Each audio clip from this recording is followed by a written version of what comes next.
Is my sound on? Yep. Thumbs up. People can hear me great. What's up, Daryl? Long time no see. You're muted, sir.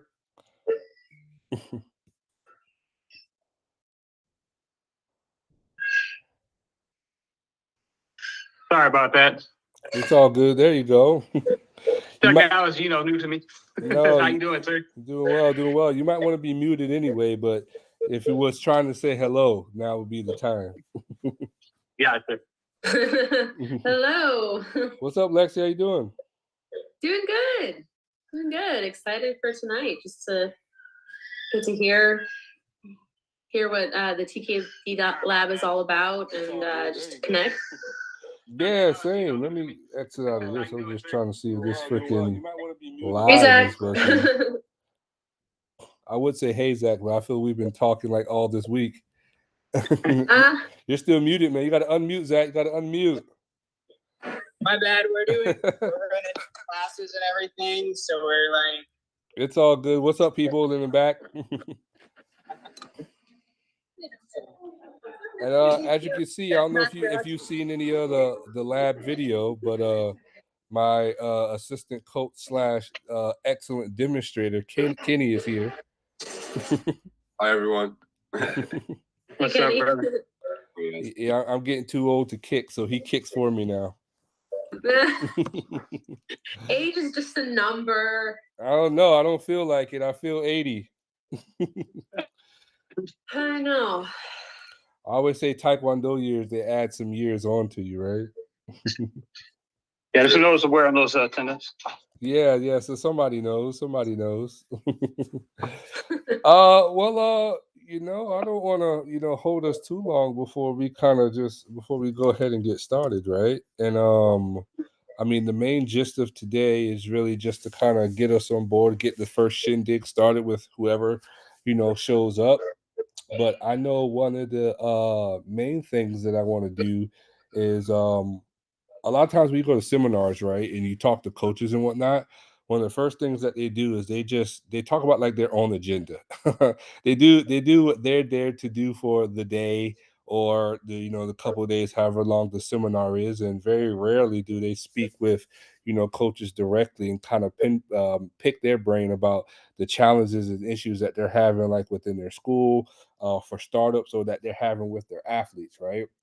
So one of the first things that I want to do is just talk to you all directly about some of the things that you personally would receive value from out of something like the TKD lab, right? So obviously, maybe I can talk a little bit about what we're trying to do, which is basically start a movement of dominant athletes, right? Where we have a scientific proven system that we can literally plug and play into any program and take an athlete from zero to hero with this proven training method that me and my friend have been developing over like the last 6 or 7 years, right? And we've seen it work time and time again with athletes that I produce, athletes that are produced elsewhere in the United States and even abroad.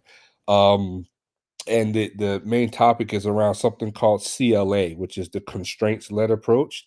And there's actually very little research on CLA within the Taekwondo or martial arts space.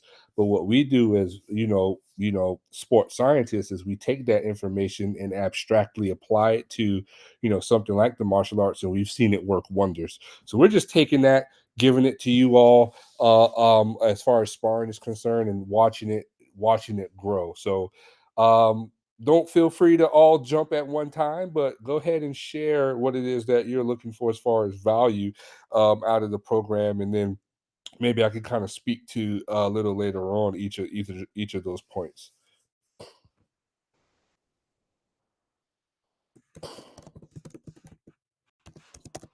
I'll go first. Unless you got something, Zach, go ahead. I was just gonna. No, you're good, brother. So one thing I noticed, Master Husky, I came back out when I get back here to Chicago, and I got with Master On, who's the current president of the Illinois Association for the Judoquan. Mhm. He's got some really established athletes. We go in there and we do a sparring session, and it's no pads. It's a very traditional martial artist. we absolutely smoked their whole team, and it wasn't even an effort, and it was kind of it was a big disappointment, being that they're so structured on technique and old school Taekwondo, but the sparring aspect is gone.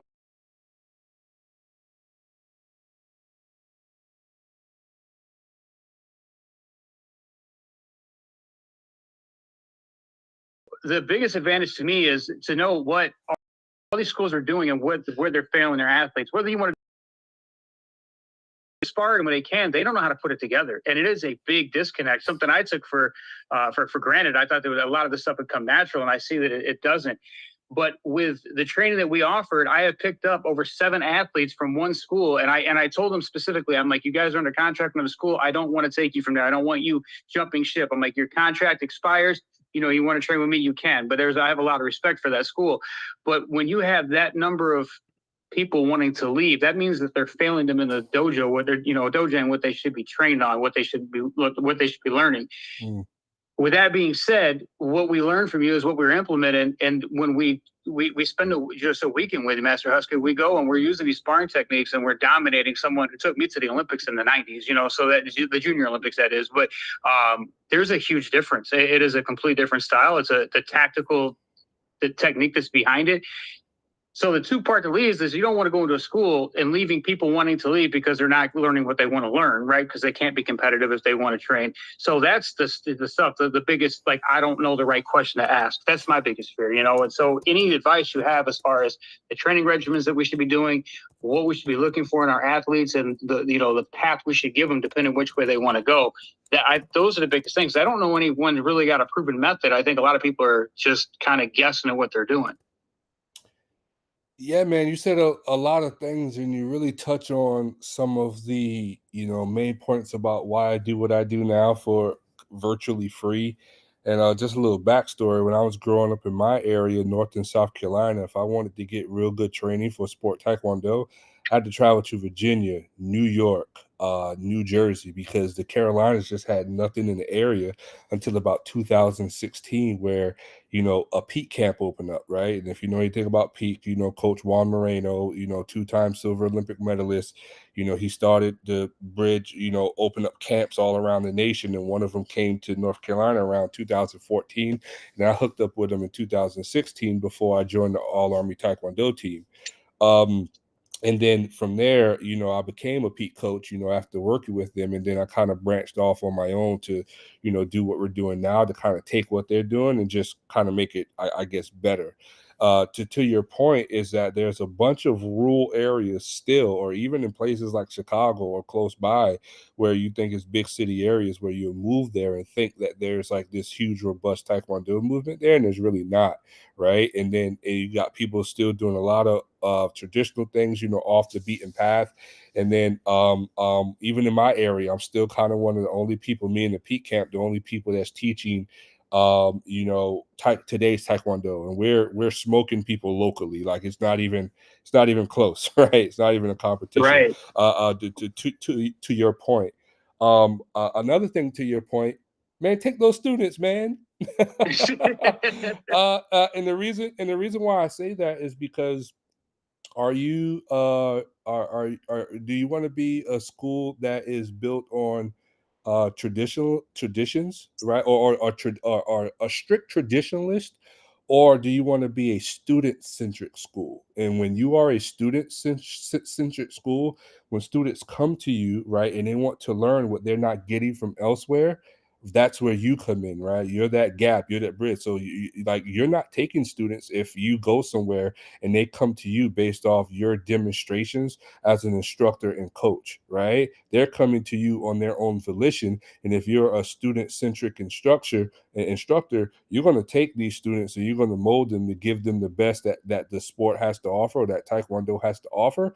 And then you're just going to let that be that. I don't fret over taking schools or taking students or people coming to me.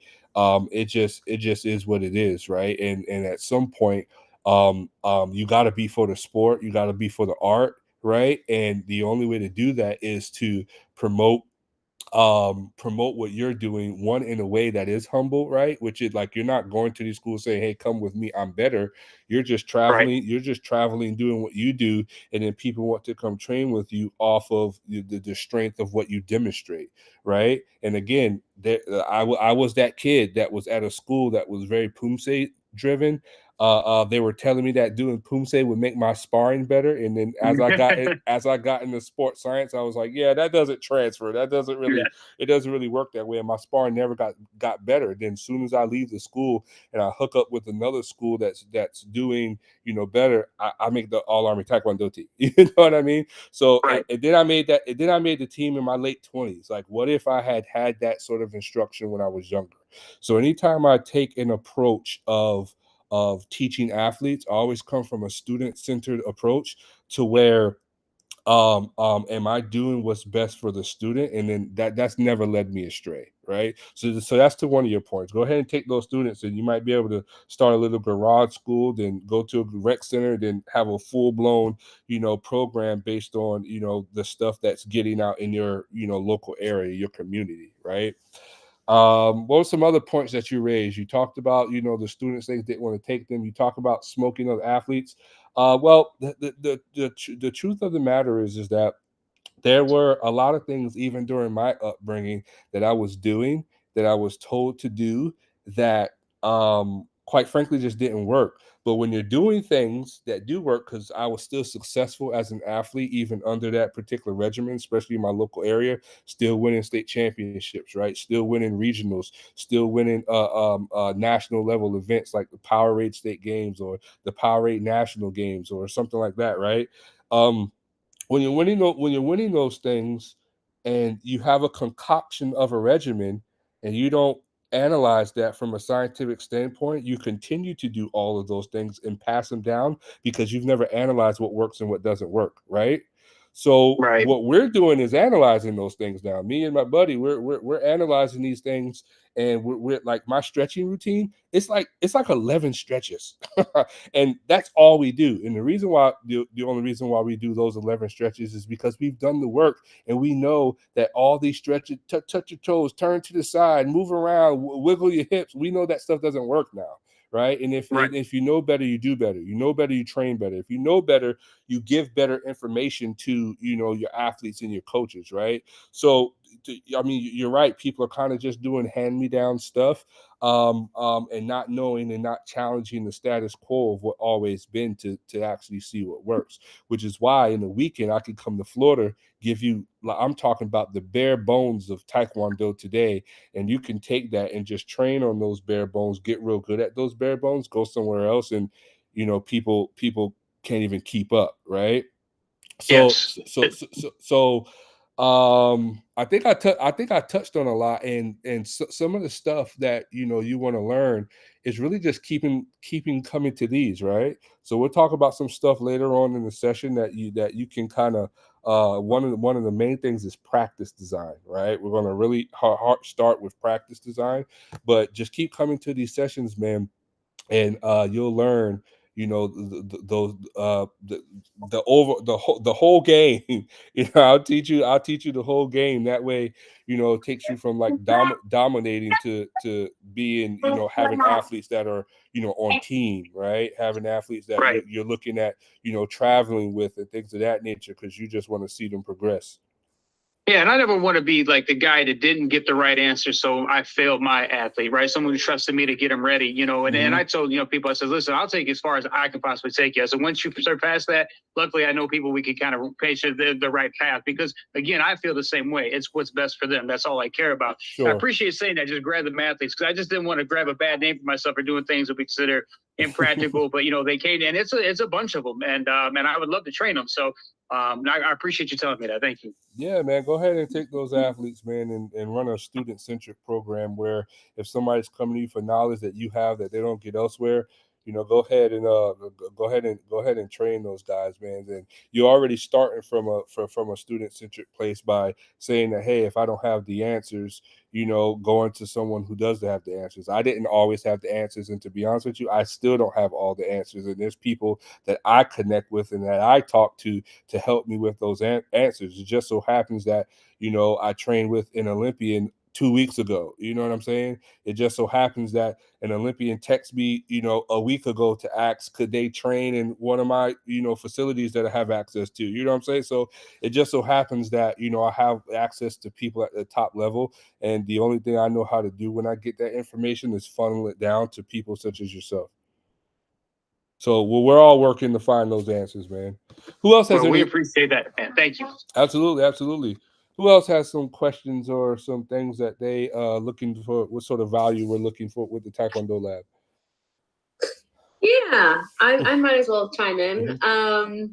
So I haven't started a school yet. It's still like I'm trying to figure out the logistics of it and everything. But I wanted your opinion on, so taking the student-centered approach, right? You're looking at their strengths, their weaknesses. How I envision my school is like keeping the poomsae there, like so that they're able to keep like the traditional Taekwondo. And as we know, poomsae is going to be in the Olympics and in LA, I think. Maybe I haven't heard yet, but we'll see. Okay. We'll see. So keeping the martial art, which I feel is more so geared towards poomsae, and then keeping the sport. And so like encouraging my students to compete in both poomsae and sparring, I feel is going to be so important, because you never know which they're going to be better at, more passionate about. So I wanted your thoughts on like having like a sport Taekwondo school, but also implementing, I don't know, maybe 1 or 2 classes of poomsae during the week, and then the rest, more geared towards drills and sparring. Yeah, and I want Kenny to chime in whenever I lie. All right, Kenny, feel free to unmute whenever I lie. I run a traditional program, and you absolutely cannot test with me without knowing all of your poomsae. And every time they test, I test them on every single last one of their poomsae. Any lies yet, Kenny? No. No. No, he tests Yeah, he does knows. poomsae and self-defense too as well. So we definitely keep it traditional here at Charlotte. So yeah. Yeah, absolutely. I have one guy, we call him Big Mike, and when I tell you that, he started the program, came to the college as a white belt, and he just got his black belt after like 4 years, maybe 4.5, in May, this past May, and he's like a sparring, like, I mean, I trained him to be a beast basically, and I don't even like sparring him no more because he's gotten so good. And he beats me, and I tell Kenny to spar him because Kenny's really the only one that can keep up with it. I don't have the cardio and stuff anymore. So Kenny spars him. But I mentioned that to say that he was beating 4th-degree black belts and people who so-called made team as a green belt. Right. And then and we were taking places and people just couldn't believe what rank he was. But when they asked me why is he still a green belt, are you sandbagging him? I said, because he doesn't know Sajong. The reason why he's still a green belt is because he doesn't know Sajong. Whenever and this is the thing with my athletes, I also have an online program, Cyber Taekwondo, which I give them complete free access to while they're a college athlete, to where they have all the videos and everything that they can watch in their dorm room or whatever the case may be to promote to the next level, especially over the summer. The reason why I give them free access because over the summer, when we break apart and they still want to move along the lines, hey, Cyber Taekwondo's right here. Learn these forms, especially people who didn't quite make it, because I failed people who told people, hey, this isn't your semester. You gotta, brush up on these particular things before you can pass. So I say that to say, as much as I'm into sparring, we run a traditional program. Second, what people probably also don't know, I'm also a certified national referee in both USAT and AAU. I just for poomsae. right? I just don't do it, right? So, and the reason why I know the rules and I got my certification is because if somebody ever comes along with the aptitude, one, I want to be able to teach them, and I want to be able to teach them in a way that they can go all the way. So, for instance, right, if you put your feet together and you step to tune B, how far should your tune B be? Exactly. It should be 1 foot distance apart, and not 1 foot distance of my foot or your foot. It should be 1 foot distance. It should be 1 foot distance apart, proportionate to the athlete. It's their own foot. All right. If it's more than 1 foot apart, right, and the judges are able to eyeball it on their scorecard, how much of a deduction do you get? 0.1 deduction.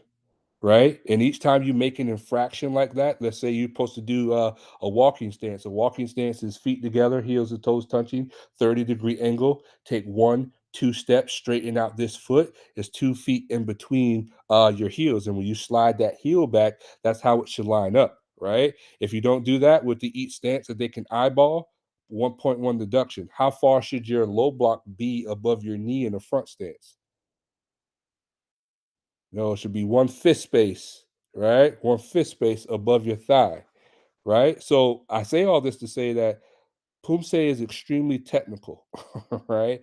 And it's a lot more technical than sparring is, right? So if you want to be able to take an athlete all the way, you really need to get in there, get those certifications. That way, now I don't harp on that with my athletes who are just testing, who aren't trying to be like, national Pumse champions, but we definitely know the rules, and I try to train them to the best of my ability because I don't teach two ways, right?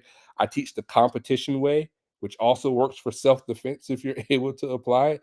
That way, I'm not reteaching people when they try to go to a tournament how to do a particular kick, or whether they're trying to test, to do their form. So that's just something to keep in mind. One, what I would do personally is what we kind of do is you run a traditional program, and then sparring is extra, right? So I don't do the whole sparring thing, and the traditional part is extra, right? Because you were saying 1 to 2 Pumses a week.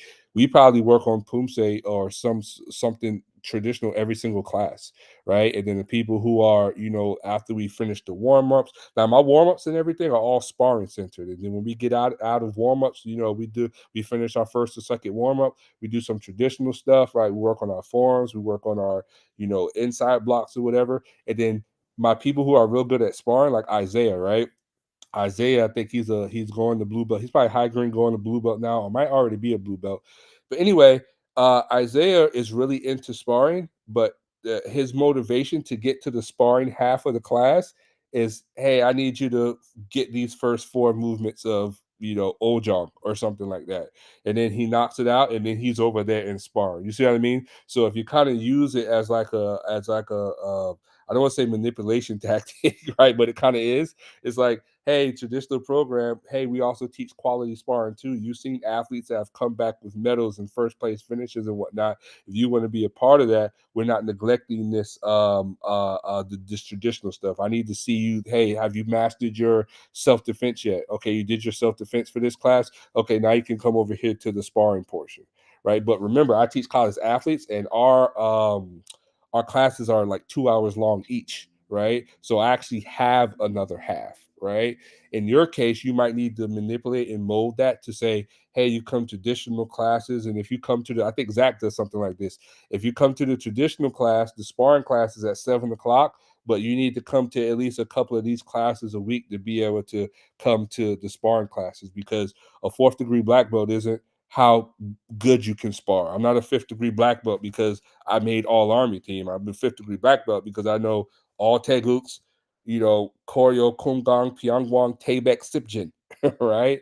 So you make a good point there. And I would never neglect that side of the art. What was I going to say?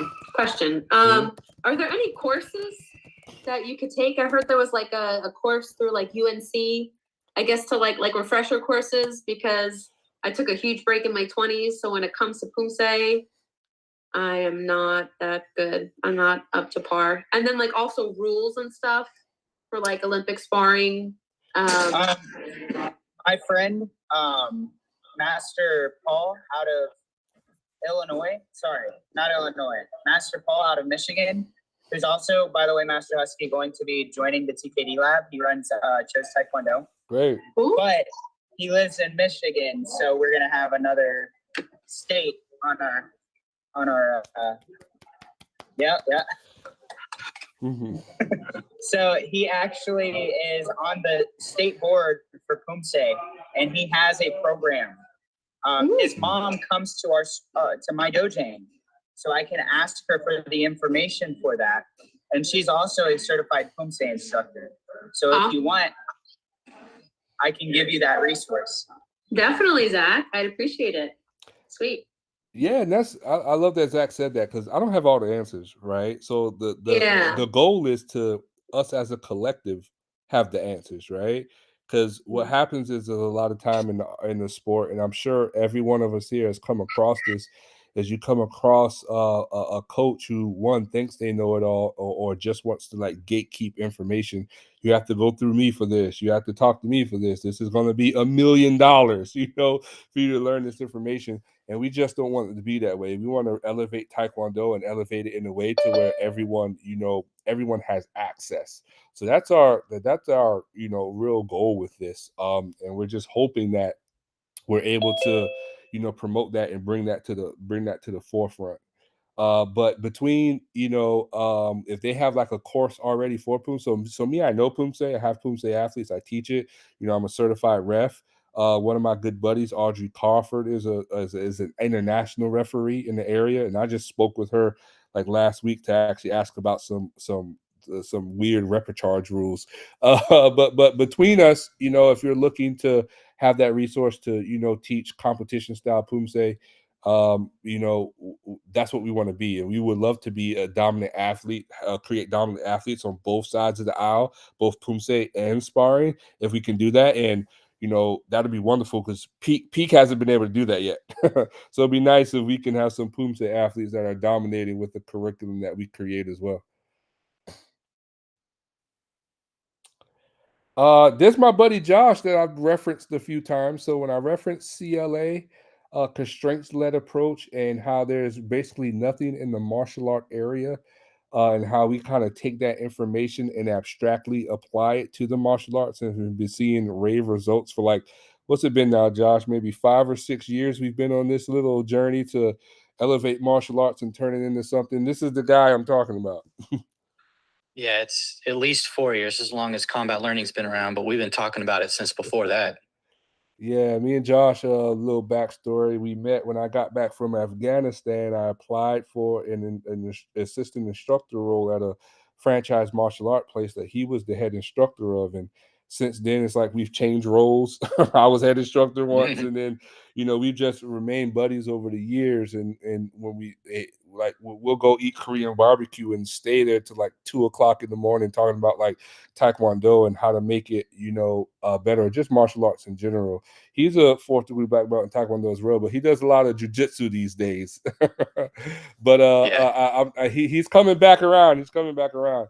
But he's here to kind of join because, like me, I'm a guy from off the block, from the streets, and he'll say some stuff that I know and identify with, but I'm not going to give you all that technical stuff, right? He's the technical guy. He's going to tell you what year it came from, who came up with it, and why. And me, I'm just going to tell you what it is. I don't know all that stuff, but Josh is real cool to talk with, and I'm glad he was able to hop on the stream with us. Thanks, man. You flatter me. Yeah. You do the same to me whenever I'm in spaces, so I can only do the same, man. What we're talking about right now, Josh, is basically I prefaced them that when we go to places like seminars and do things like this, the lead instructor who's ever doing the clinic, right? They always do what they want to do, right? They never actually ask. So I actually asked them like, hey, how would they get value out of a program like this? And they've just been going around sharing. Daryl shared, if you could see the names, Lexi shared, and we might be on Zach now. What's up, guys? So obviously I own Dade City Martial Arts here in beautiful Dade City, Florida, about 20 to 30 minutes outside of Tampa.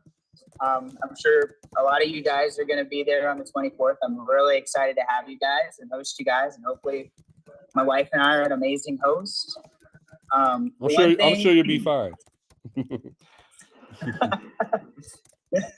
one thing that for me is I'm all about, you know, we do teach some MMA students and we teach some kickboxing students, and I apply a lot of what we learn in WT sparring to those students and stuff. But for me, my goal with this organization, much like CJ Nicholas has done with Taekwondo, is bring the swagger back into Taekwondo sparring. One thing we get a lot of here is somebody will come in and they don't really know what they want. And it's like, well, you could be, is your goal UFC? Is it the Olympics? Is your goal just to be a black belt in a martial art? And most of the time, the people that are built for WT fighting want to go into MMA. And you're like, well, how do I put the swagger into Taekwondo to try and coerce them into possibly trying to do more sport Taekwondo? Because then what happens is they want to do, you know, the jiu-jitsu class, which my buddy heads, and then they want to throw themselves in the Taekwondo class, and then they have to do the hands class. And it's just, I'm really right now, after seeing these Olympics, I want to build my chirurgy team, my sparring team. And it's really hard to do that whenever, you know, you have BJJ and MMA sucking the oxygen out of the room for all of these young guys. So my goal is to bring swagger back to Taekwondo. And I think that the TKD Lab is an amazing organization that's going to be the one to do it. And I just want to see how are we going to make that happen? How are we going to make Kyorugi the thing that people want to do again? You know what I mean? Mm-hmm. Yeah, I think one of the things, to your point, especially like when you're in an area such as yourself, you just really have to dominate the space, right? So when somebody comes in there, and me and Kenny see it all the time. So right where we train, right outside, there's like this little boxing thing, and we see a whole bunch of people come over there and do like horrible boxing, right? And then even inside where we train, there's like a row of bags, and we see people kick horrible kicks. They do horrible boxing, and then we come in there and we start, Taekwondo class. And me, I used to kick everybody out. Like, it's Taekwondo time. If you're not doing Taekwondo, get up on out of here. But what we started to do is let people stay, and we started to keep the door open, so when people hear us kicking and moving, they're like, hey, what's going on in here? I'm doing some stuff on my own, but what's happening? And they come in here and they see how, Kenny moves. They see how Big Mike, the dude I'm talking about, like, this dude can almost do a split, right? So they see a big dude that's real flexible and kicking, head level, and his head level, he's like 6'4". They see my girl Ariel, dudes come in there and spar her who say they have outside experience, and she like smokes them, right? They see us sparring, because a lot of people don't know that Taekwondo is full contact, and then they ask what we're doing. We tell them what we're doing, and they were like, "Oh, I didn't know Taekwondo does that. I didn't know that." You all go to competitions. Oh, you have people in here that has medaled. And when you give them a frame of reference from one the longevity of Taekwondo, because MMA doesn't have longevity, unfortunately. A lot of other martial arts are what we call like dead arts that aren't even like moving the needle to like bring themselves out of tradition to the forefront, like what you talked about, CJ Nicholas, what you're doing in the Olympics, seeing people doing doubles and nauta bonds and stuff again, right? Their arts definitely aren't doing that, right? So when they come to the club and they see us doing these particular things, and then we're able to show them that we've meddled and done things, we take our what we do outside the classroom. Like, we don't have any hard time getting adults and other people on campus to come join to come join the program. So basically, what I'm saying is that when you got to build a program, you got to build a program of dominant athletes. When I say build a program, it doesn't need to be 30, 40 people, right? You can do this with 3 or 4 athletes. You take 3 or 4 athletes, right? You're consistently medaling. You're hanging those medals up in the school, right? When they come in, 3 or 40, a couple of these athletes are always on the side doing like a Taekwondo drill or something like that. Even if you have to set it up, right? Hey, we have somebody coming in to look at the school. Can you all come help me and do like some kicking on the side so they can see what we do and whatnot? A little mock sparring or whatever, and then show them just how fun it is. Now, a lot of times I have to spar, Kenny has to spar, because We just have some athletes that as soon as they kick a newbie, it hurts, right? They don't know what they're doing, right? Raekwon is who I'm thinking about. They kick somebody that just came into the class. It's like, oh God, you gotta, they're not coming back, right? But so we're sparring because we're black belts, we're experienced, and we know how to like win and assert our will without necessarily knocking somebody out. So it comes with building that program first, man, and then taking these people to areas where you're dominating. And then, maybe to even what Josh would say, those aren't your target market people anyway. Right? Josh tells me that all the time. If somebody comes in there and wants to learn MMA and you're doing some MMA stuff, that's cool. Once you build a dominant program, you're going to have a Darrow problem, which is people are going to leave schools to come to you because they have been wanting to compete their entire lives and have never been in an area or a place where they were teaching it remotely the ability where they could do so in a way that would help them win or help them realize their goals. Yeah, to give you some really practical advice from the perspective of a marketer, Thomas and I both market, but I do content marketing is my day job for now. MMA people are not, young men in MMA are not your target market for two reasons. The first is that they're really into MMA, so they're probably broken. I'm just kidding. But they've got weird ideas in their heads. They're probably tough guys. Very few of them are actually like balanced people. But to be honest with you, you should be in a traditional martial arts class. But that's one of the reasons why. The other reason is because you're not going to build Olympic athletes out of men who are already in their 20s. So it's a little bit. We do want to, I personally want to get more men of that age into Taekwondo and competing. So there's actually options. Karate's done it. Sport karate has options out there. They're not the best, but they're a little bit better than sport Taekwondo. If you're going to do sport Taekwondo as a 20 something, you've got to be a black belt to have any competition. And then when you have competition, you're basically beating people who really suck or are world beaters, right? There's not a lot in between when you go to these tournaments. So we do need to get that better, but it does make your job a little bit easier for building a program, knowing that you really need to reach kids when they're teenagers or before that. And so you kind of grow them out of that area. And if you want to do that faster than, a child from 9 to 16, just get teenagers that are already, 15, 16, 17 years old, and you really reach their parents first, and then you inculcate those teenagers into the Olympic dream. So your messaging has to be different, and you kind of have to understand what it is you're speaking to them about. So we're actually talking about the Olympic dream, not UFC. So it's going to look different. It's going to feel different. The messaging is going to be different. I don't know the exact perfect messaging for that because I think as a community, we do not advertise very well to anyone really, except for maybe little kids. We really don't advertise to adults well. And that's one of the reasons why we don't see a lot of adults in Taekwondo. Yeah, I really like that. That's definitely something that's been on my heart lately. Has been getting out to like the middle schools in our community. Just because I think they're young enough to where it could make a difference, but they're not too old to be obsessive over like UFC and stuff like that. So they just want to do a sport, you know what I mean? And I think Taekwondo is perfect. Like for instance, with homeschoolers, particularly, they don't have the option to do football, baseball, soccer, unless it's like a recreational program like that.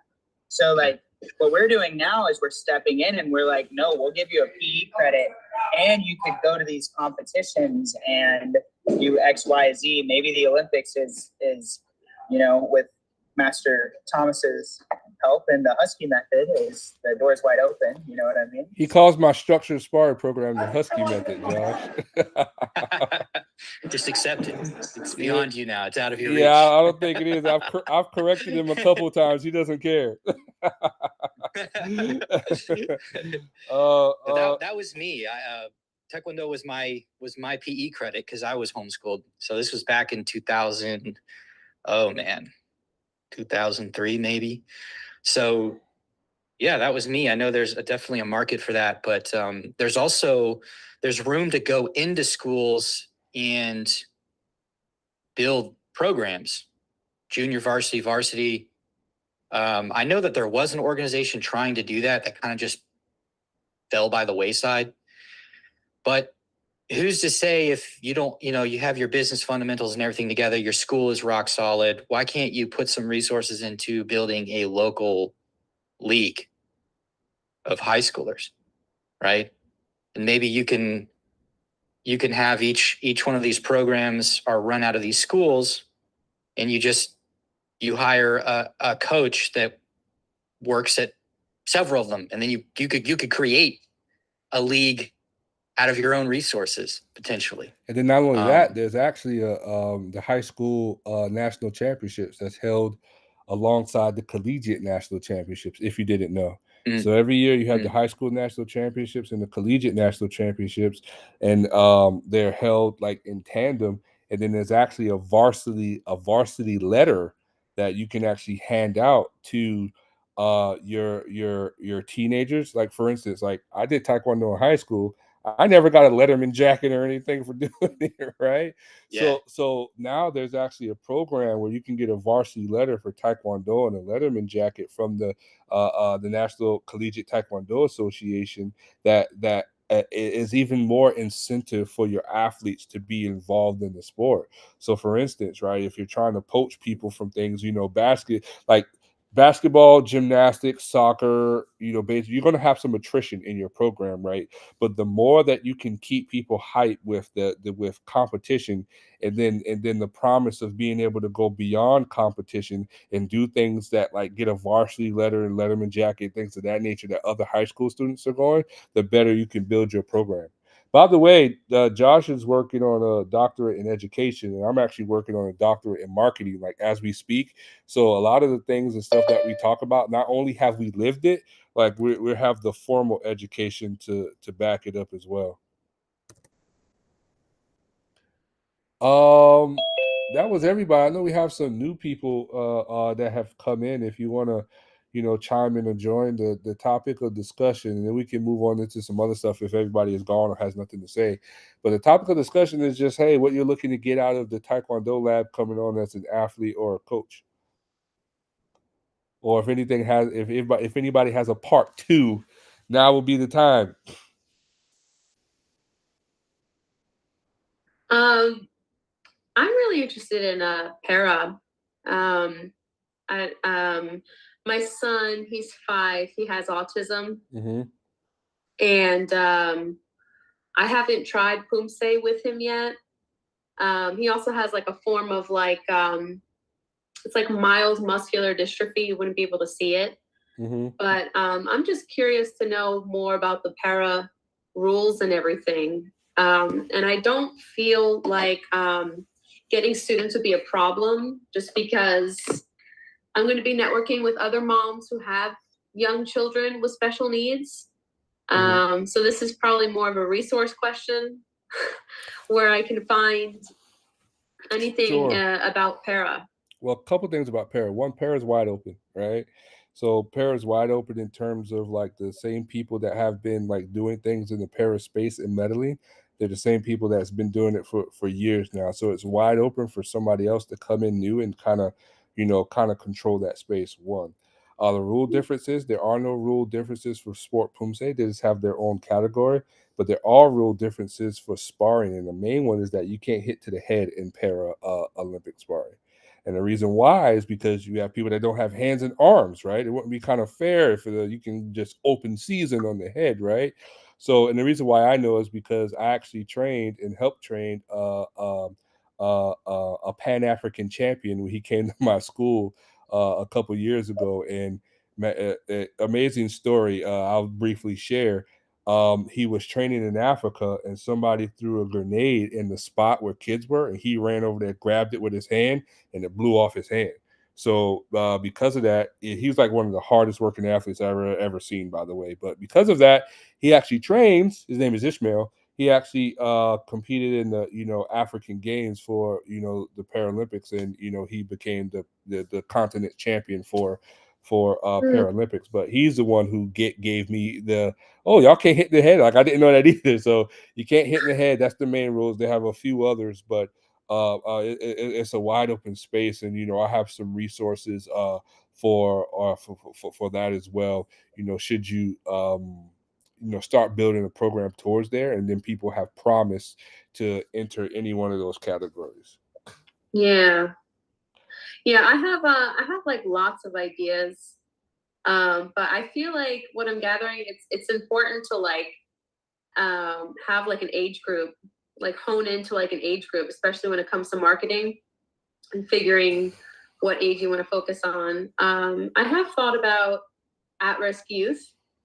At least initially, right? So the number one thing I could tell you about marketing is that confused consumers do not buy, right? So say you're marketing towards, let's say, you know, kids with autism, and on that same flyer, you have something about, you know, maybe another ailment or something else that you're doing.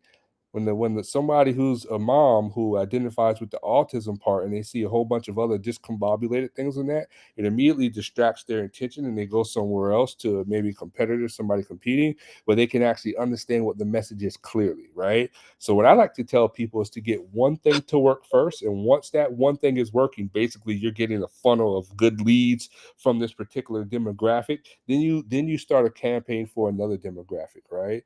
So initially, right, and maybe since you're actually in the space, right, for you know, gifted and talented is what they call it, not disabilities, right? So since you're in the space for gifted and talented now, and have the ability to network, maybe you might be able to start a school and actually get pretty good revenue from that particular demographic at the onset. What most people do is they do the, you know, kind of the opposite, right? They target your 6 to maybe 12-year-old category, and you can even chunk that up between 6 to 8, 9 to 11, you know, 12 to 13 or 12 to 14, and create different campaigns for those demographics, and that's how they get people into their school, right? But since you're in that space, maybe you can kind of do better networking that people haven't figured out before to get gifted and talented people in there at the onset. But again, if you're doing these different things, get one to work really well before you move on to the next one. That way you're not, the number one reason why businesses fail is because they blow through their marketing budgets, right? Or they don't even know what their marketing budgets are. Right? So one, you got to have enough money set aside, how much you can give towards a particular marketing campaign, or on top of the overhead that you already have, right? And then once you know that number, you're able to curate a campaign to that particular number, to that particular demographic, and then when it works, you scale it, and if it doesn't, you turn it off and you go back to the drawing board.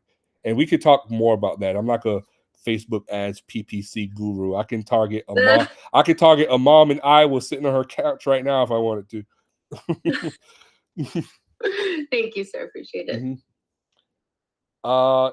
I see Josh, you unmute. I don't know if you had anything on that or you just unmuted for the guts and glory. Always for guts and glory. No, I think doing a program, would that be the extent of the program? Is that just a program within the school that you want to run? I think a program within the school. So there's like a term for children who have autism or ADHD. It's called neurodivergent. Mm-hmm. And I feel like a lot of moms are, especially children who have autism, they know that word. But I definitely want it to be able to be, what's the word? Mom brain. Like combined, like neurodivergent and neurotypical kids together. And I feel like the children who do have different abilities, I would like for them to have like a neurotypical child who can kind of be their peer, and work them through the process, improve socialization skills, you know, but also have the older student kind of be like a big brother, you know. I don't know if you guys know a bit about my degree, but I'm a therapist.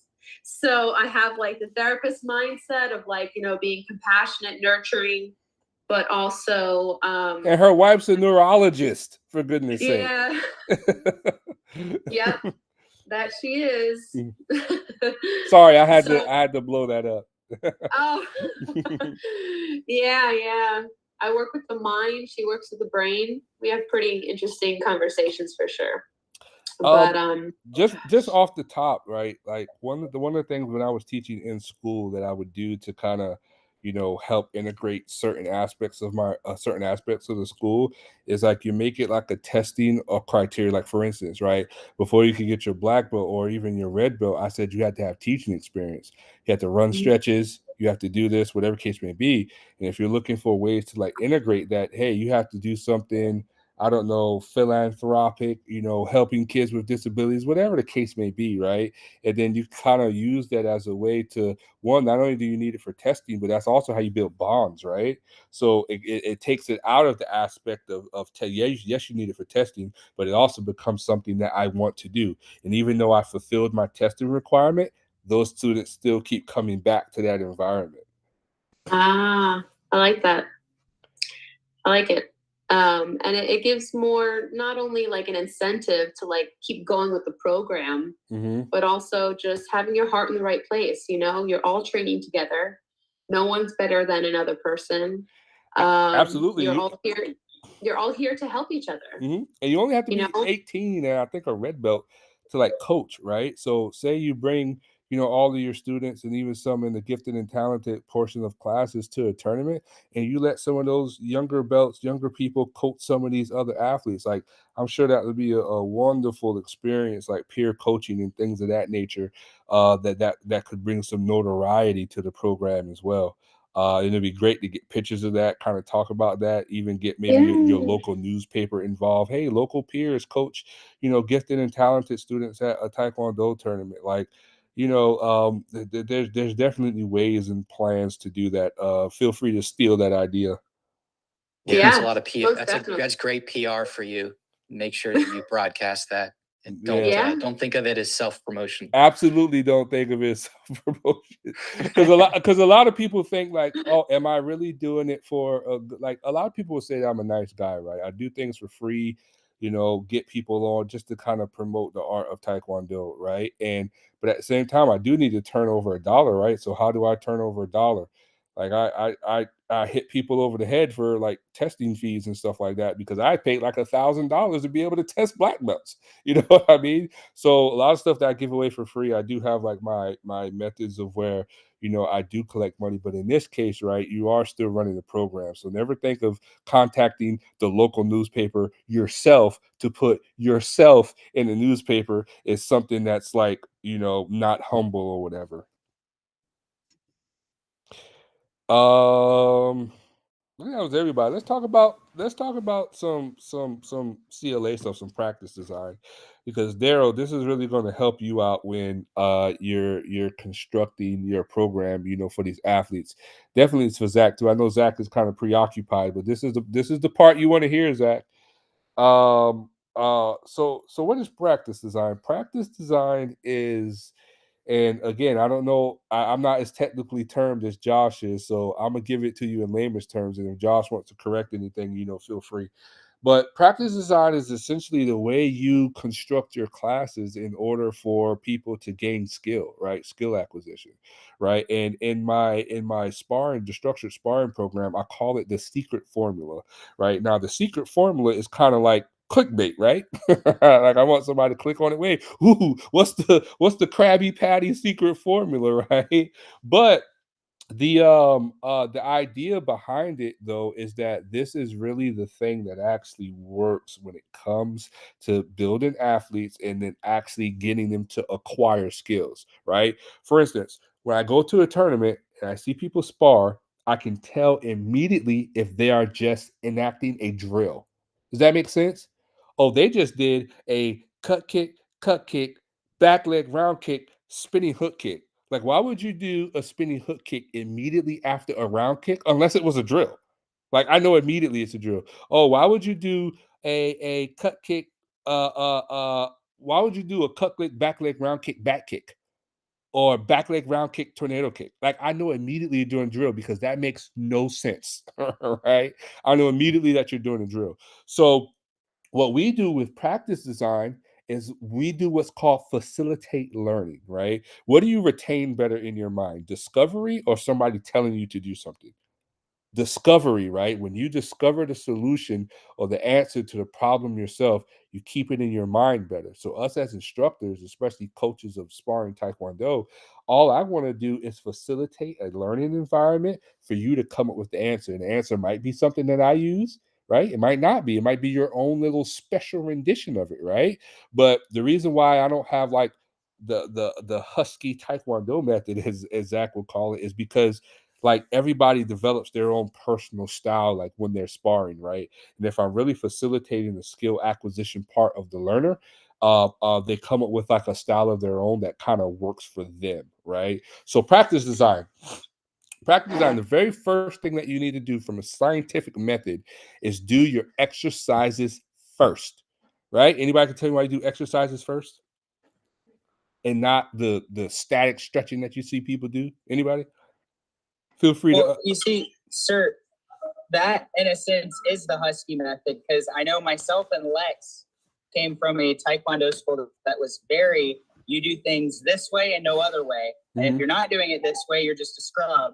And you'll never be as good as our top students if you don't do it this way. So in a sense, the Husky method is facilitating that learning and allowing self-discovery to guide students while also enforcing those drills that are scientifically based to get the most out of your hip mobility, dexterity, and most importantly, thinking like a tactical fighter. Well, the reason why I can't claim it though, Zach, is because I didn't like this stuff has been around. I'm just applying it to the martial arts, right? So when I think about discovery, right, there's tons and tons of research on this stuff in like baseball, soccer, and I'm like, I wonder, Josh and I, if we brought this over to the Taekwondo, the martial arts space, how athletes would do, and we see our athletes competing with people who've been competing since they were 6 years old, right? Or doing Taekwondo since they were 6 years old. And I took them up when they were like 18 and just came to college, right? So I didn't come up with the method, so that's why. But maybe I could coin Husky method and make it seem like I did and take off. Josh, let me know. We'll talk about it later.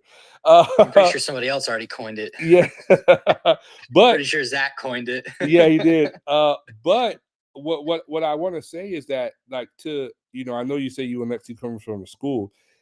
There still are things you need to do in order though. Like I do facilitate learning, but that's when we get to that part of the training, right? Anybody who tells you that you should not do exercises at the top as the first thing you do with training, they're doing you and yourselves a disservice, right? You absolutely 100% should. And again, I don't want to be the guy that's like, hey, like your program better follow this method, but I will tell you that if you're not, you're doing your athletes a disservice, right? Since nobody mentioned it, I'll say the reason why you do your exercises first is because the exercises is a concentric exercises that contracts the muscle.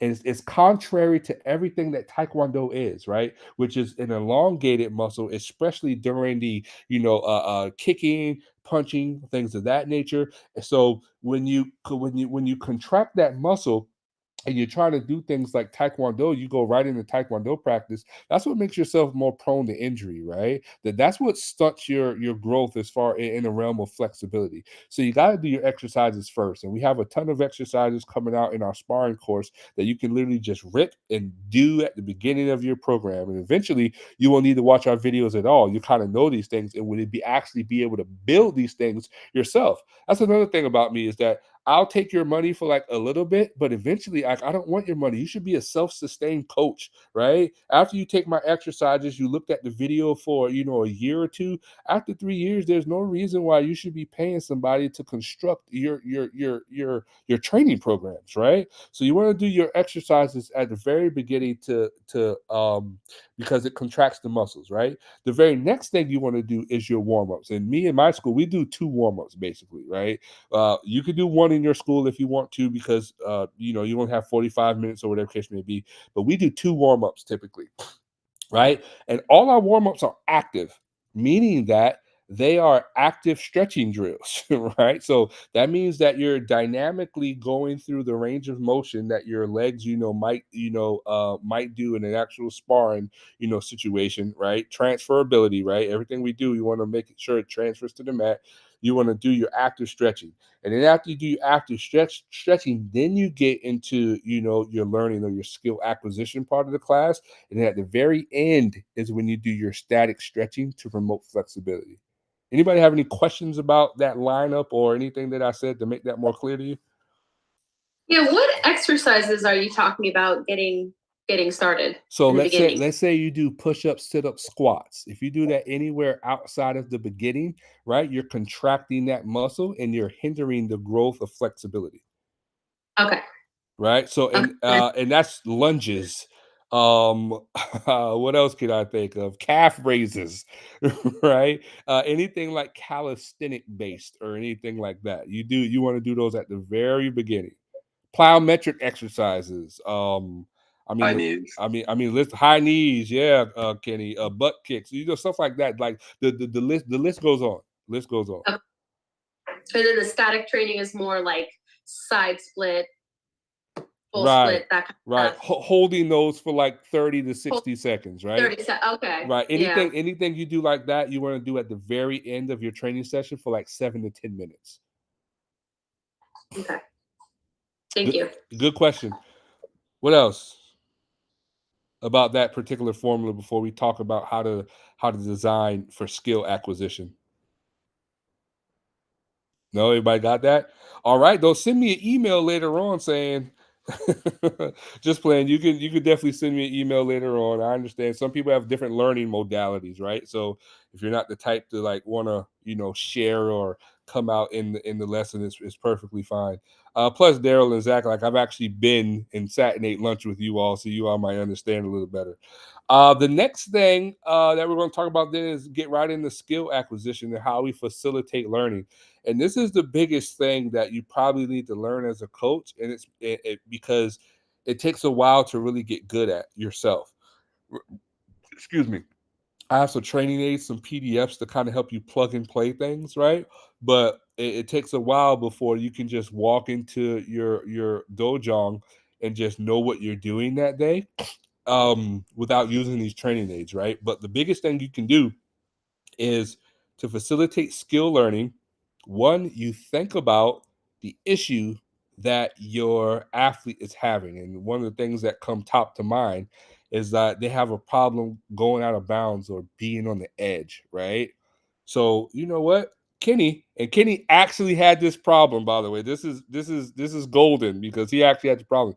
Kenny would step out the ring all the freaking time. It would drive me nuts, right? He will always get to the edge. And this is the thing. We've been to tournaments before when he's like killing somebody by like, 10, 11 points, but he's almost at the gom jungs. And I'm like, Kenny, if you get another gom jung for being out, remember that tournament, man? That was before they moved the rules to 4 gom jungs. If it was 4 gom jungs, you would have been out, man.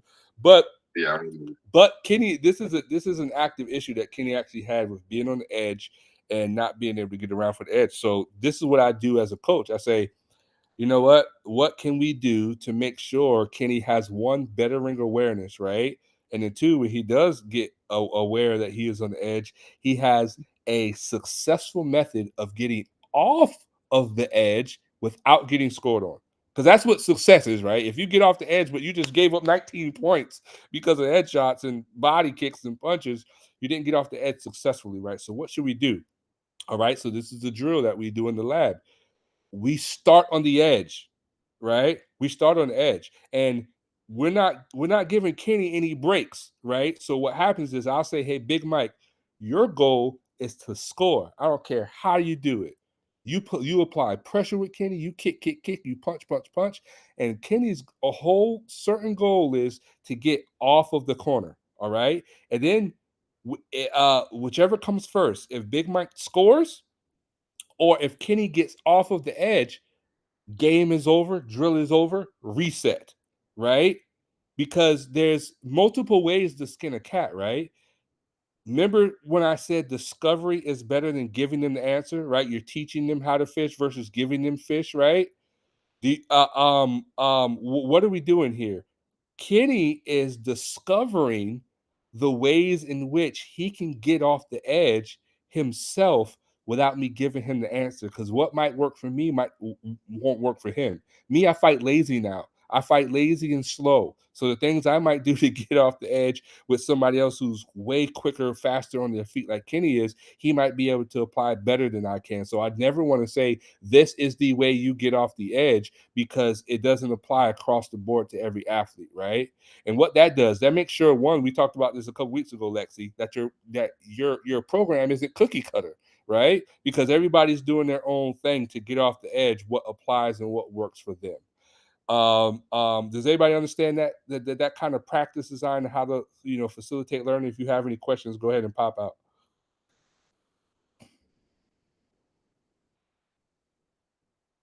I was just thinking when I learned this the hard way, getting kicked in the face and the head so many times by Sid. You remember Sid, Zach? He was a good fighter.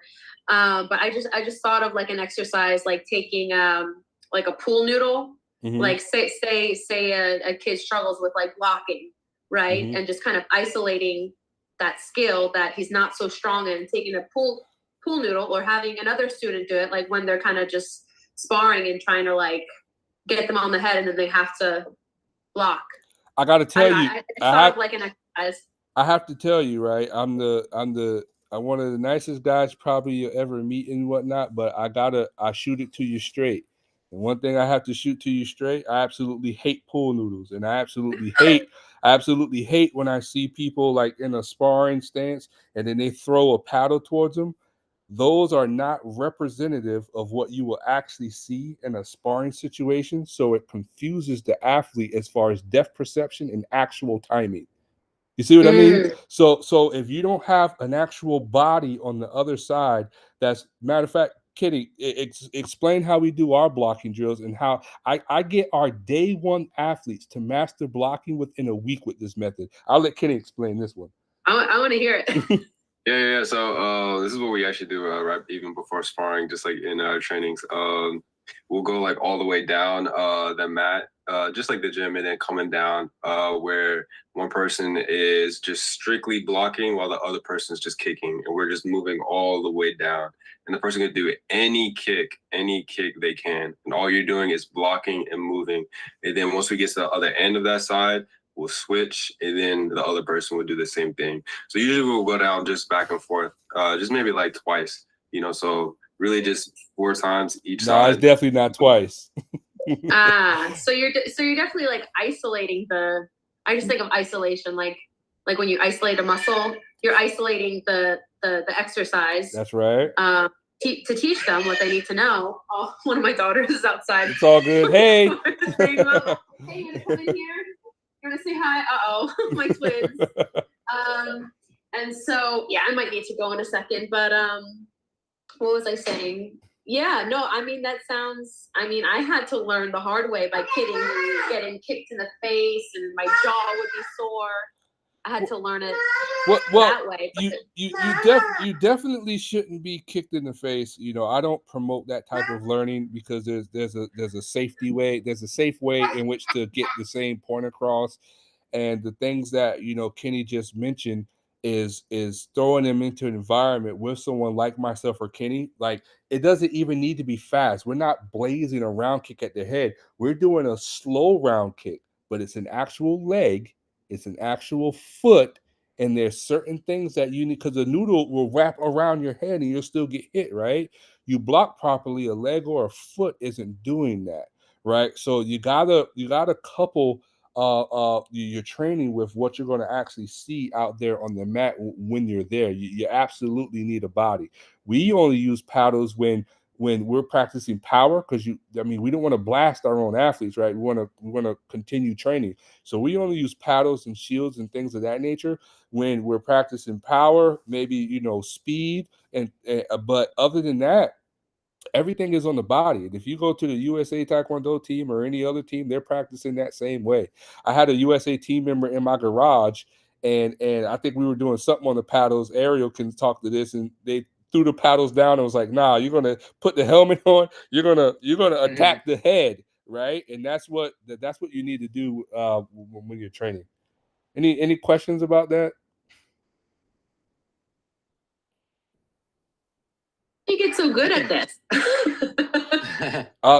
I can add a little bit there. Practice. In terms of representativeness with the kicking. What's important is that the defending player recognizes the kick, where the kick is going. And so if we think about the hitting the jawline, what's close to the jawline? Well, the shoulder. So the shoulder, if you raise it, is right in front of the jaw. So for safe practice, especially beginner practice where control is still an issue and developing control, the shoulder can act as a proxy for the chin, but you can actually keep the practice task entirely live. So it's much safer than free sparring, and it's much safer than the full rules of the Olympic game, but it's almost maximal realism at least for the defending player. For the attacking player, you do have to be careful how often you do this because it can create maladaptive targeting, if you will. For the offending player,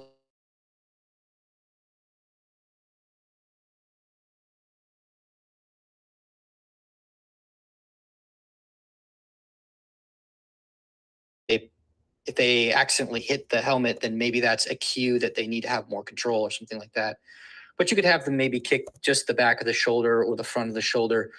I have a friend, Scott Seavright. He's an MMA coach, but he's been using the constraints-led approach for striking in head injuries, and safety is always an ongoing concern in that realm. And what he's found is even for boxing and kickboxing, that using the shoulder as a proxy for the head has proven to be really, really effective. So the openings there appear to be really similar to if you were to target the jaw directly. Just make sure that you keep an eye on performance during tournaments. So if you see students kicking too much to the shoulder and actually not getting the head, then you'll have to do a little bit more higher risk training with those students. But if they're competing, hopefully they have better control. They're more able to engage safely in that sort of training. But yeah, I think finding a good proxy is useful for that. And you really only need proxies for the head. So, for axe kicks and round kicks to the head, maybe definitely hook kicks. I say get a black belt, somebody who's experienced, right? Like if you absolutely need partner drills and whatnot for things of that nature, it's cool. I still move around, so I have no problem getting out there. But slap that helmet on, get somebody good like me or Kenny who's gonna tap that head, right, and not send them in the next week, right? Tap that head, not send them in the next week to where they can kind of learn those skills, right? We have blocking drills that we do before we even move, to getting down the line. But all my students are, they get real good at blocking by using that method. Let's think of something else, man. Let's talk about an issue that you've seen with an athlete that you don't know how to correct, that we could kind of talk through right now. Who could think of something that they're having trouble with an athlete, and we can talk about how to design a drill or game for them? I just wanted to say I'm going to head out. Yeah, thanks for coming. Next time.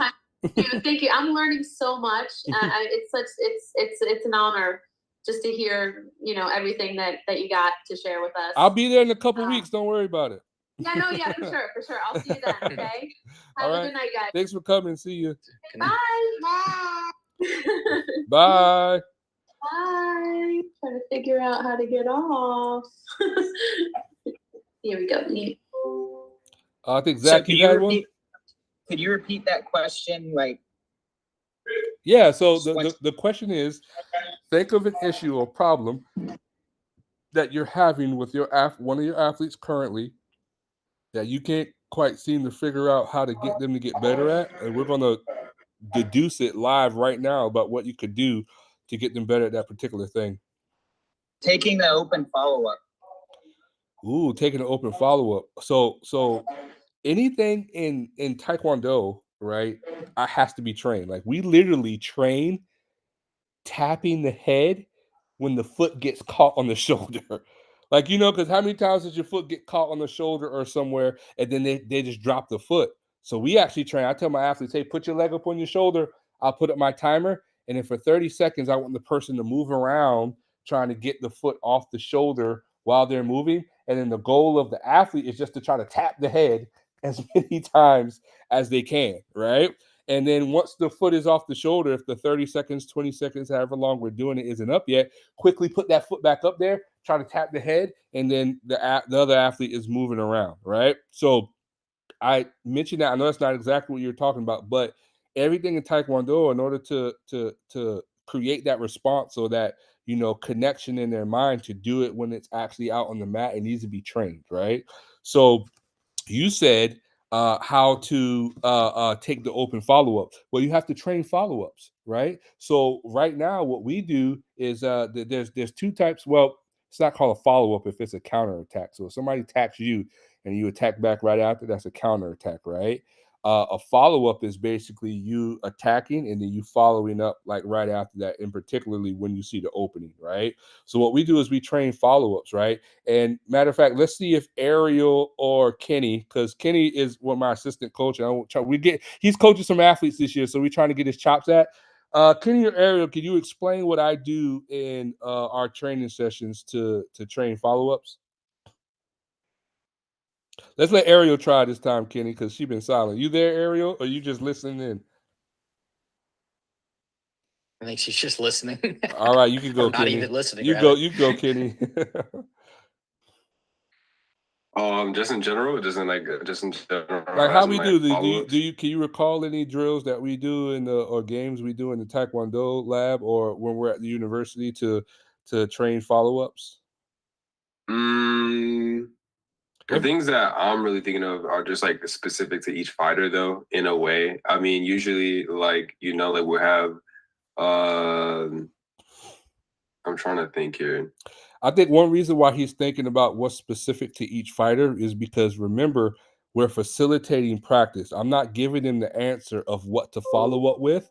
I just tell them to follow up. Does that make sense? So for instance, Okay, I get what you're saying. Okay, yeah. So whenever we're doing like a follow up, he'll say like, all right, we'll do like say like just a regular cut kick, and then after that he would say, all right, do 2 more attacks just right off of that.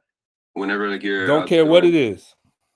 Yeah, he doesn't care what it is. Just make sure you do just 2 more attacks before you put the leg down. And so, yeah. Right. And we'll do that with, hey, I want you to cancel. And before you put your cancel down, I want you to do 2 more attacks. And I might vary it. One day I might say 2. One day I might say 3. Right. One day I might say 4. Right. But never really more than 4. Right. Because you can't keep your leg up more than 3 seconds. You can't pump your leg more than 2 times. Right. Or you get a gam jung. Right. You got to play play within the parameters of the rules. Right. But, what you definitely want to do is make sure that you're facilitating that by telling them that that's the name of the game. And then eventually, over time, hopefully relatively quickly, depending on the mentality of the athlete, they start to incorporate that within their sparring sessions themselves. Oh, I know I need to follow up. But the thing about it is they're following up with attacks and techniques that they feel comfortable doing, right? Because they've discovered that in learning. If you tell them, hey, I want you to do a cut kick, then a round kick, back kick, sliding, whatever case may be, then you start to get too deep into the weeds about things that athletes might not be comfortable doing. Like Kenny can do a double. I'm not good at doubles, right? So Kenny might follow up with a double during one of his follow-ups, right? And that's perfectly okay for him, but it might not be practical for an athlete like me. Does that make sense? I got one for you too. I think it's great to be non-specific, which what Thomas was talking about, being non-specific with your coaching cues. Hey, you're going to figure out what to do to follow up. I'm just telling you, you need to follow up. That's what you're focusing on for the purpose of this exercise or for completing this task. That's great. If you can, I tend to think based on my research that if you can embed it into the practice task in a way where it's incentivized, or maybe even in a way necessary to accomplish the task, that it's going to be even more powerful because the learning is more implicit and it's more discovery based. And you're naturally going to be looking for those opportunities. So I definitely want to get people in the cadence of following up. But before I can get them in the cadence of following up, I want them to feel comfortable finding the opportunity to follow up. Because some people, I think, and I came from like a sport karate type of background. I came up in Taekwondo, but that's the type of sparring that we did, right? I came to Olympic sparring later on. So I was in that point for point type of thing, in and out. Not a lot of follow-up. So getting people to follow up is really difficult, even if they don't have that background, because staying inside of scoring range is very uncomfortable. And so you want to get them accommodated to being inside the scoring range and still feeling comfortable. And you can do that through a number of ways. The defense drill where you have no choice but to defend is a great way to do that. And you can, in fact, use a smaller practice environment so that they are forced to stay inside a smaller range while they're doing that defensive game. That's one way. That's part of the puzzle, but that's not the only piece. The other thing you want to do is get them to actually actively find and in fact create opportunities to take the follow-up shot. So one thing you might do is embed it as a condition of scoring that you have to score twice in a row. So you find that initial scoring opportunity, and then you have to find another scoring opportunity right after that. Maybe not the exact next move, but within the next couple of seconds, you have to find another score, doesn't matter where, and then you get a point. If you fail to find that second score, you don't get anything, and you either they just keep going, or you can set it as based on like somebody has to initiate and the other person has to counter, and then you can flip flop. There's a number of ways you can do it, but the main thing is that you set the constraints where, or the task parameters that you have to get at least 2 legal scoring shots in order to register 1 point. And then if you want them to continue there, because of course you want them to continue to exploit scoring opportunities, now if you get a third and a fourth hit, the points you get for that should go up, in my opinion. So now you're even more incentivized to actually get beyond that second hit. I think we might So that would be an interesting thing to explore. I think we might be. Well, let me gauge the audience first, right?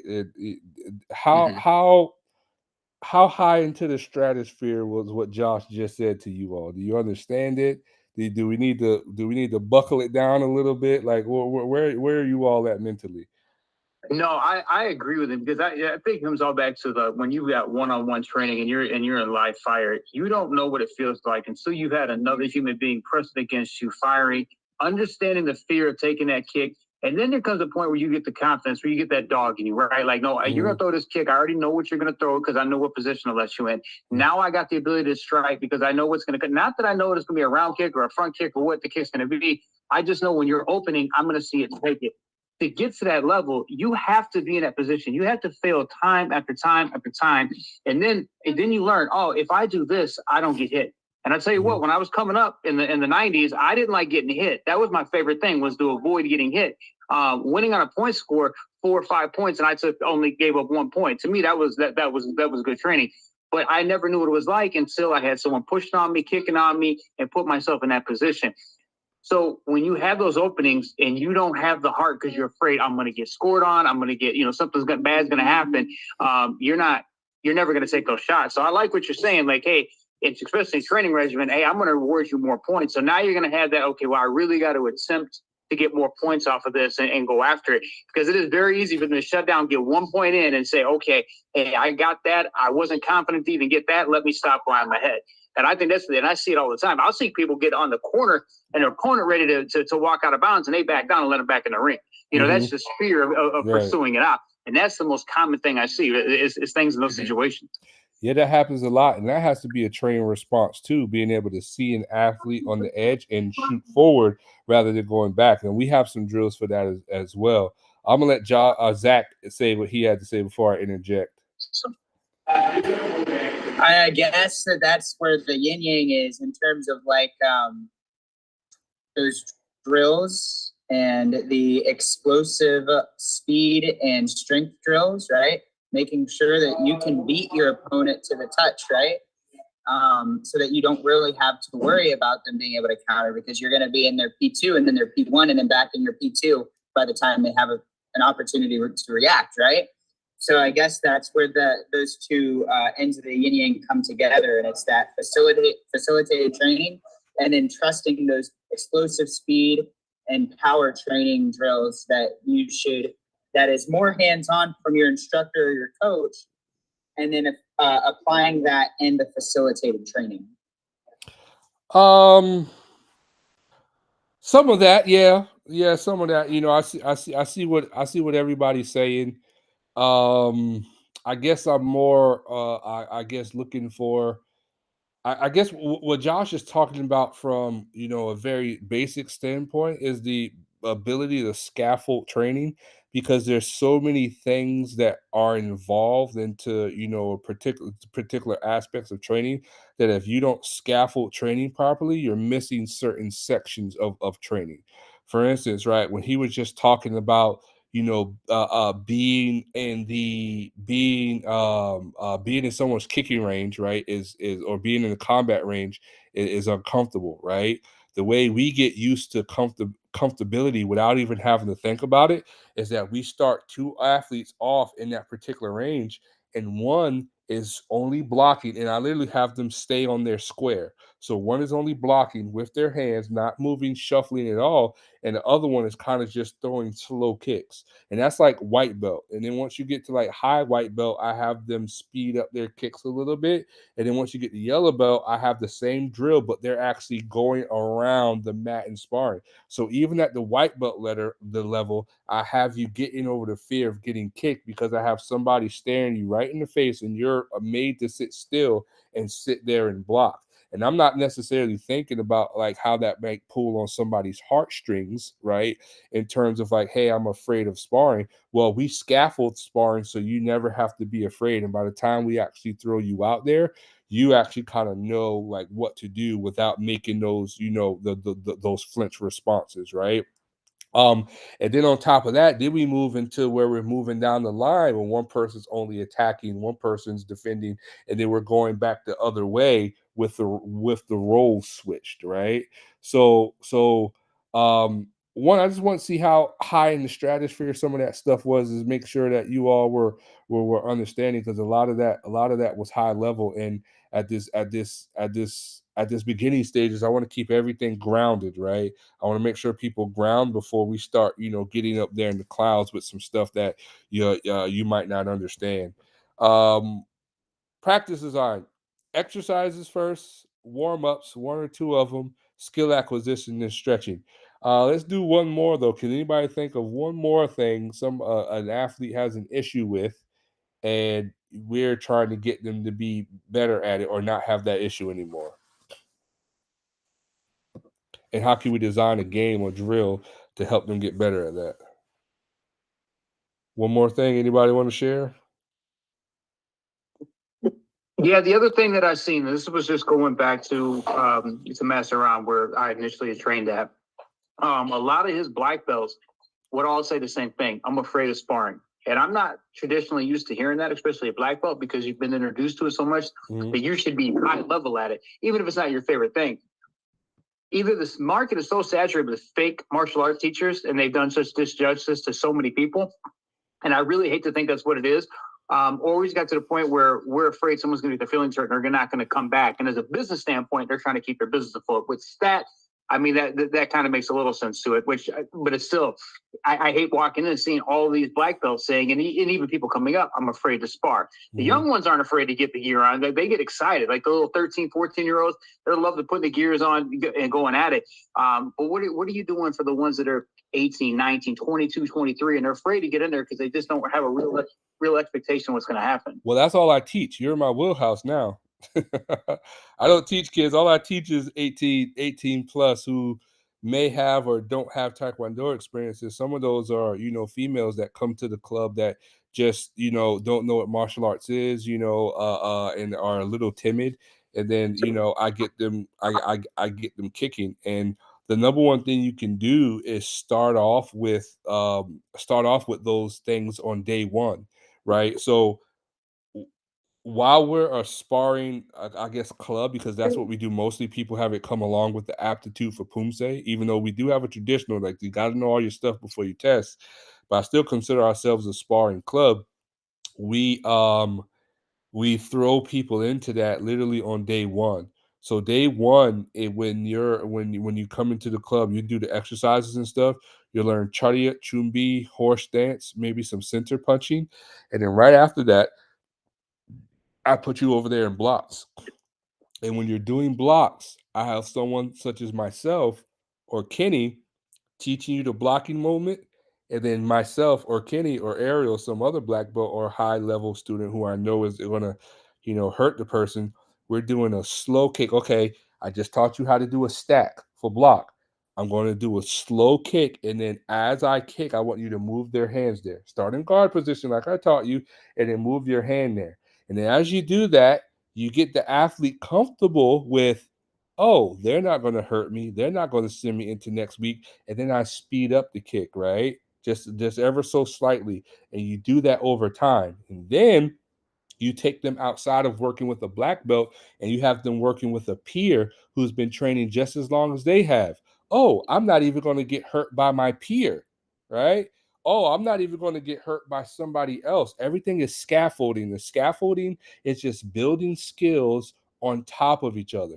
And it doesn't matter. Like when you look at the structured sparring program, when you gain access to the program, you'll see that the structured sparring program literally says level one is whether you're a white belt or a black belt who has been in some other club but don't know anything about sparring. And I wish Ariel was still here because she would have tested that. She trained in Texas, moved to Maryland, came to my club at UNC Charlotte, and didn't know what she was doing, for lack of a better word, right? And I busted her all the way back down to level one when she was literally doing stuff that white belts were doing. Now, the problem with that is that it takes the person themselves to kind of have some humility and humble themselves to be able to train with white belts, which she did, and now she's way better for it. But on the other side of that, if I had just thrown her in there with like a Kenny or myself, or we're just like kind of going at it, she probably would have never came back to the club even as a black belt. So you kind of got to relinquish the mindset, or well, you already know that like not all black belts are created the same, right? Not all Yes. dojongs train the same. So it's like I don't even think about other dojongs anymore. I just say, hey, this is where you're at. I meet the athlete where they're at, and I train them from that particular aspect. I don't even care where they came from. Hey, you don't meet my expectations, my standards. So guess what? We're going to do that. And we're going to do that by scaffolding your training. Here, you're over here with the white belts, learning how to stack your blocks and do head blocks properly. Okay, after you get that, then I'm moving you over here to maybe where now I might fast track your training. Well, not fast track. You're a black belt, so you get things faster, so you move along faster than somebody who's just a white belt, right? So Makes sense. so I move you along to like the yellow belts after you get your blocking, where you're actually moving and blocking at the same time, right? Then I do this. So I'm scaffolding, placing everything piece by piece. And then eventually, I mean, they love sparring, right? I find people love sparring when they don't get hit as much. Right. like Ariel contacted, like usually over the summer after nationals, I'm like, leave me alone, don't bother me. I don't want to hear about Taekwondo. And then Ariel messaged me the other day. I really want to spar. I was like, leave me alone till school starts, right? Or this seminar. She's going to come down to the seminar so you get to see her in action. But she actually knows one of the national team members, so she's been training with her. And Ariel she's a heavyweight, so Ariel gets beat up by her, but she just loves sparring because she now knows where to place her hands, her head, and even though she's getting scored on, nothing's like knocking her into next week. She can perceive stuff, shuffle properly, and all that other good stuff. So you get people unafraid by starting them off very basic and scaffolding their training to the point where they become confident in their ability to shuffle, move out the way, and block, to the point where when they start seeing those openings because they shuffle and block, they take those things automatically because they're not afraid of being in that zone anymore. Does that make sense? No, it does. Appreciate it. Mhm. Really appreciate it. I can help there too. I think that and a lot of this overlaps with what Thomas said, but I think you can boil down, especially with with students that already have an idea in their head that it's dangerous. They've watched too many of their teammates get, kicked too hard in the tournament or something, or they just never did spar, so they never built up that confidence, and now they're a black belt, so now they have to go spar other black belts who've probably sparred a lot more than them. The first thing is the way that you message it to them or the way you present it to them. We don't like the idea that sparring is a game of tag, but when you're training safely, most of what you do, at least in the beginning stages, is that. And it is, I would embrace that. So once you get more control, you start to make more contact. You pop the hogu, you tap the head a little bit. You want to get there because that's more representative of what you're going to get in the tournament, and you need to get good at that, right?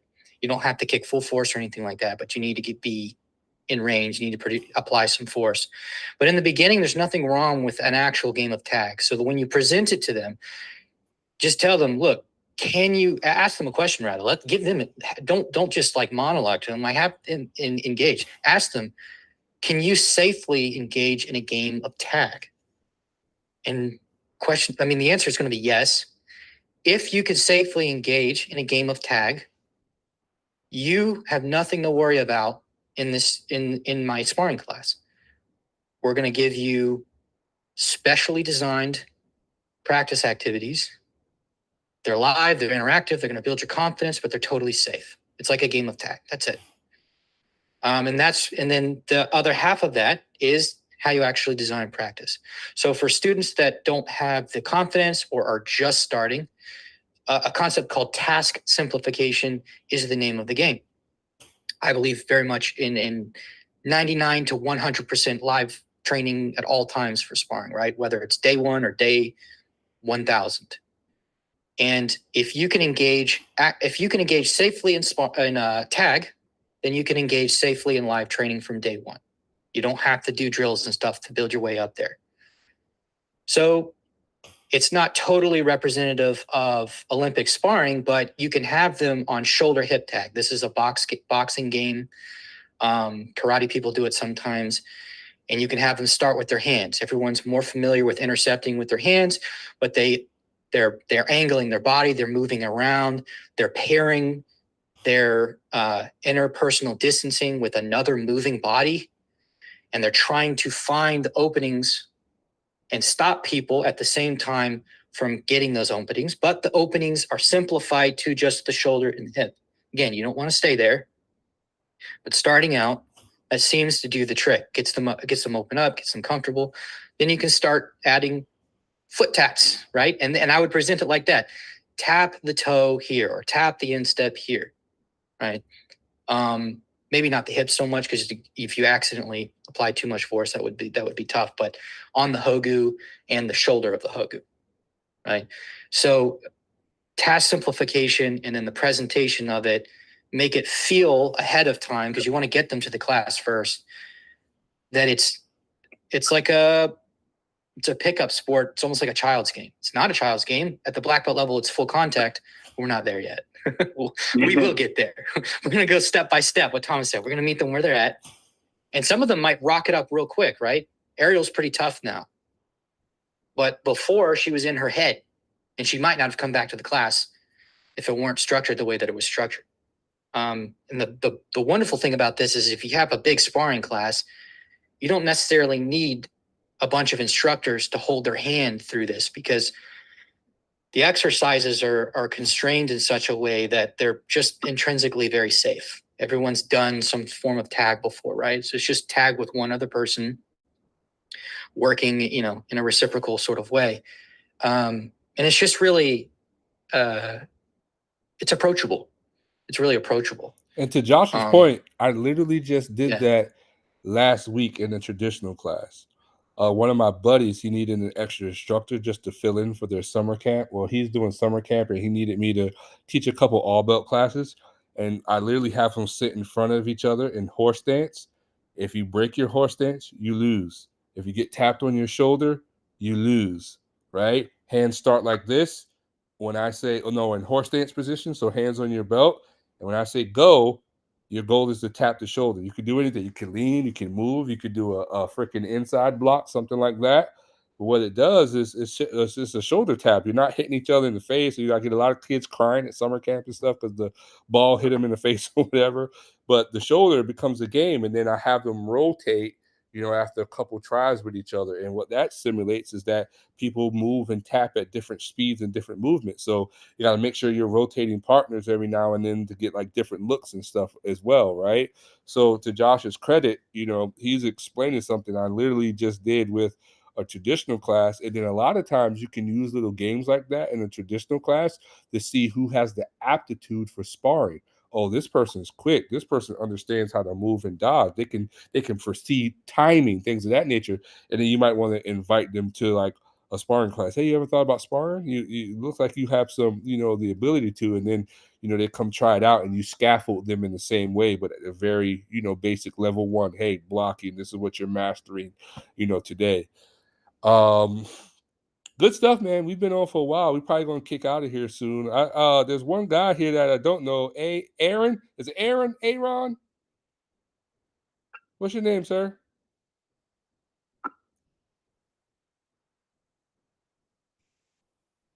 Sorry, I couldn't unmute. It was being stupid for a minute. Yeah, I am one of Daryl's. I would say like one of his co-students. Got it. Me and him went to the same academy. Well, I'm currently going to the same academy. But yeah, I'm transitioning from there and kind of moving on to the next level, next stage of my, my journey in Taekwondo. So. Got it. As a coach or just getting higher level instruction as an athlete? Just higher level instruction, and then if it permits, teaching definitely. But I'm kind of being selfish a little bit, and I get Aaron's it. not giving himself enough credit. So I've been to Master On class, but Master On is, like I said, 7th degree, 81-year-old black belt, or 7th degree, 80-year-old Korean man from Korea. So I mean, it's traditional Taekwondo as you can get. Aaron's in there helping teaching a lot of those classes, and those classes hold probably 75, 80 people. So and he's got a great rapport with a lot of students. And this young man is actually the reason a lot of people are looking to leave, because they follow him and they want to. And he says, "Hey, Daryl has got some really good ways to teach. I'm going to follow that." And when I don't know how many Aaron there was that was ready to go with you, but he's definitely got coaching in him, like to develop and to teach. So you can see that but he's got the heart to want to still fight. He's still young, he's still hungry. So he's got a lot that he can pick up, absorb, and put back in the Taekwondo community. So got a lot of high hopes for this guy here. Well, man, while you're young, you can do both, man. I did both for a little while, especially in my collegiate days. So if you got the aptitude to get better, you could definitely do both. And what better way to, exploit the rules than being a coach yourself, right? Kind of internalize them and use them to your advantage in the actual game. So great to have you on board, man. Hope to see you a lot more around with Daryl. Is he coming down with you, Daryl? Yes, sir. Yes, sir. Oh, that means you could get smoked by one of us. Definitely. I'm looking forward, and I'm definitely looking forward to it for sure. Yeah, that'll be great. The more the merrier. Great. Now, I talk like that in good fun, but we're not here to hurt or beat up nobody. Sir, you're totally fine. I kind of look at myself as like Goku. I love getting smoked because then I get to learn more from you and like know how you move. And if I catch you in one moment, it's just like, yep. Well, you got the right mentality for sure, then, man. Because we definitely joke around and talk like that, in the midst of like us like sparring and going at it. And at the end, we all go eat and act like nothing never happened, man. So great. Hey man, I'll tell you this. I really appreciate you all hopping on and joining tonight. We're gonna go ahead and call it, but my goal is to at least do this, kind of give you some tidbits, some knowledge that you can implement literally right now into your classrooms, and then maybe do this once a month starting out, and then if as the program grows and I need to do this a couple times weekly, that's great. Since you all are the first group, we're calling y'all the pioneers of this thing, right?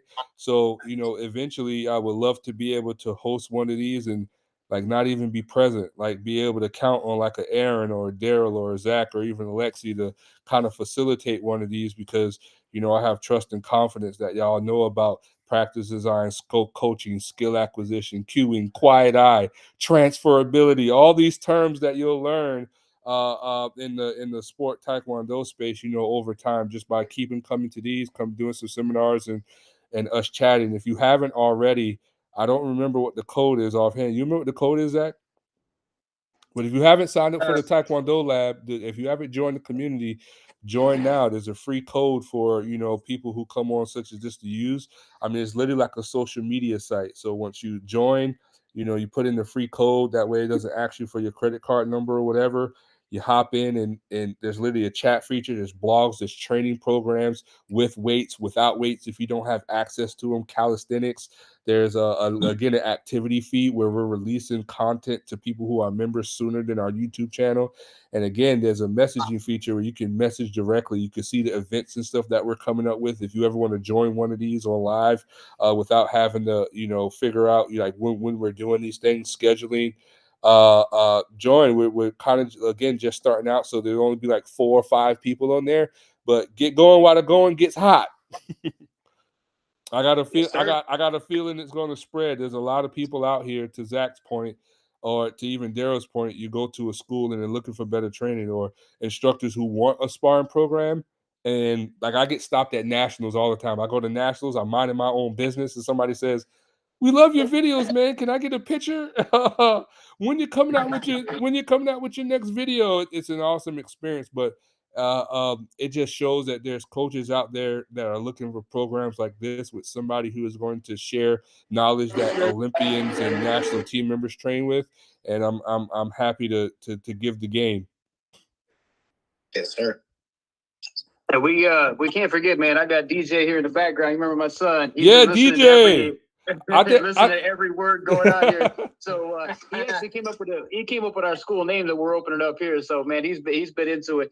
Master Husky been a big influence to him. He definitely listened to everything you're putting down, and he's doing on the side, doing all the training, following it all. So we sincerely appreciate it from this family, man. Yeah, absolutely. I tell him what I told him when I was there last time. He has the makings, man. If he you know takes the training to heart and he keeps going with it, you know, he has the makings to make team, be on team. And you know, I don't say stuff like that lightly. Like I said, I'm a straight shooter. I'll tell somebody if they just need to hang it up and start coaching. But yeah, he has the makings, man. I think he was an orange belt, and we did cut kick. Like this is for your credit, Josh. I went down to the school.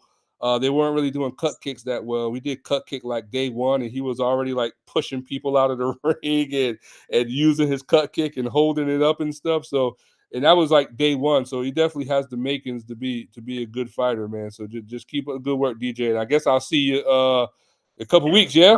Yes, sir. Yeah, but we'll all be there. Me, Aaron, DJ, we'll be there. That'd be great. That'd be Aaron, great. I ordered your stuff, man. So it's on the way now. Let's and go. Then, I got you. And then did you guys, Master Husky, did you figure out the Airbnb, or did you still need my assistance on that? I sent you a text message with 2 options. Did you see them? I haven't seen them yet. I was on hurricane duty for like. I remember. Yeah. Just tell me which one. Just tell me if you don't have the links, send me a text, remind me. And if to send your links, but if you do have the links, just tell me which one looks better that you prefer, and then we'll go ahead and put a reservation in for it. Sounds great. All right, everybody. Appreciate you for hopping on. Next time. All right. Take it easy, guys. Listen, everybody. Good seeing you. Seeing.